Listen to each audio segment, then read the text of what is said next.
ধানের শীষ তো এটা চাঁদাবাজির মার্কা, সন্ত্রাসী মার্কা। তুমি কি 11 দলীয় জোটকে ভোট দিবা নাকি চাঁদাবাজদের জোটকে? মদের বোতল নিয়ে, এটা কি বাংলা ছিল না ফরেন ছিল? এটা বাংলায় ছিল। আচ্ছা, জনপালসের হোস্ট হিসেবে আজকে আমি থাকবো না, আজকে থাকবে নাসিরউদ্দিন পাটোয়ারি ভাই এবং আজকে আমাদের গেস্ট থাকবে সর্বমিত্র চাকমা। তাদের মধ্যকার লড়াই বা তাদের মধ্যকার প্রশ্নোত্তর আমরা দেখি। কোনো লড়াই নাই তো।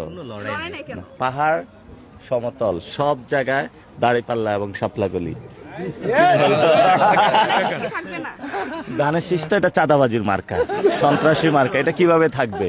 কোন চাঁদাবাজি মার্কা বাংলাদেশে? যেদিন ধানের শীষ চাঁদাবাজি বাদ দিয়ে, সন্ত্রাসী কার্যক্রম বাদ দিয়ে, দখলদারিত্ব বাদ দিয়ে আসবে, সেদিন বাংলাদেশের মানুষ ভেবে দেখবে, তারপরে দেখা যাবে।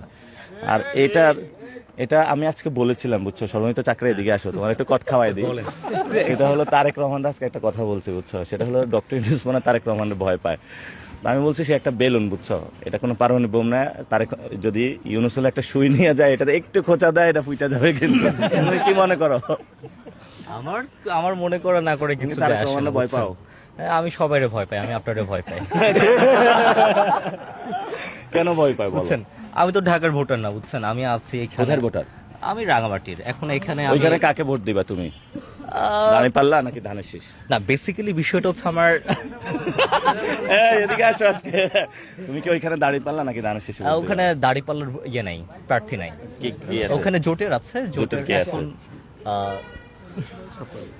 বেসিক্যালি বিষয়টা হচ্ছে রাঙামাটি কি শাপলাকলি আছে নাকি? না না, রিকশা? দাড়িপাল্লা ছাড়া হ্যাঁ রিক্সা আছে আপনার। তুমি কি 11 দলীয় জোটকে ভোট দিবা নাকি চাঁদাবাজদের জোটকে? না, ভোট বেসিক্যালি দিবা? বিষয়টা হচ্ছে আমি একজন ভোটার হিসেবে যদি বলি, কেউ আমাকে সেরকম ভাবে আপনার করতে পারে নাই, কনভিন্স করতে পারে নাই।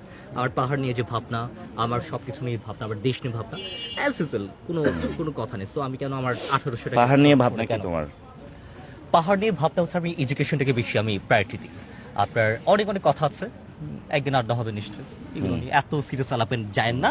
কথা হইতেছে নিজের হাতে ধরছি মত নিয়ে, এগুলো ঠিক আছে। ও, সেটা তো আসি নাই এখন আমরা যাবো। আচ্ছা, ওই দিন হলো সর্বমিত্র চাকমা যে হলো মদের বোতল নিয়ে, এটা কি বাংলা ছিল না ফরেন ছিল? এটা বাংলায় ছিল। আচ্ছা আচ্ছা, এই বাংলা মদ নিয়ে যে দৌড়ছিল, এটা কারে দৌড়ছিল?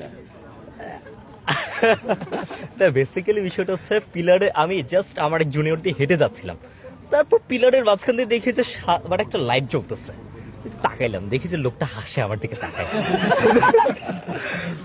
তারপরে দেখি যে একটা বোতল একটু হালকা করে দেখা যাচ্ছে। আচ্ছা, বোতলটা একটু চেনা লাগতেছে, এটা তো আগেও ধরছি। যে কি করতেছেন, মোবাইল এরকম ভিডিও অন করে বললাম যে কি করতেছেন, যে হাসে, ওর যে এমনি একটু ঢালতেছে। তারপর যুবদল, বিএনপি, এরকম ছাত্রদল, আর যে হ্যাঁ বলে যে আমি